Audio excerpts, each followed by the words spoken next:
কোনো ব্যক্তি যদি সকালে কারোর সঙ্গে কথা না বলে এই দোয়াটি 3 বার পড়তে পারে, কোনো শত্রু তাকে কোনো ক্ষতি করতে পারবে না। আল্লাহর কসম করে বলছি, এই দোয়াটা আপনার আমল না করে সব পেয়ে যাবেন একটা শেয়ারের মাধ্যমে। এই দোয়াটা শুনবেন, মা বোনদের কাছে এটি শেয়ার করে দিবেন। নবীজি বলেছেন বাল্লিগু আন্নি ওয়ালাউ আয়া, শোনার পরে মানুষের কাছে শেয়ার করে দিবা।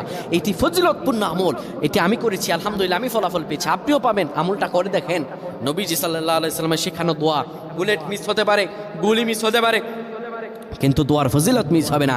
কোনো ব্যক্তি যদি সকালবেলা পড়ে বিসমিল্লাহিল্লাযী লা ইয়াদুররু মা ইসমিহি শাইউন ফিল আরদি ওয়ালা ফিস সামাই ওয়া হুয়াস সামিউল আলিম, এই দোয়াটা কোনো ব্যক্তি যদি 3 বার পড়তে পারে, আমার আল্লাহ রাব্বুল আলামিন আসমানি বালা জমিনি বালা হার কিসিম বালা মুসিবত থেকে তারে বাঁচায়া দিবেন, বিপদ থেকে বাঁচিয়ে দিবেন।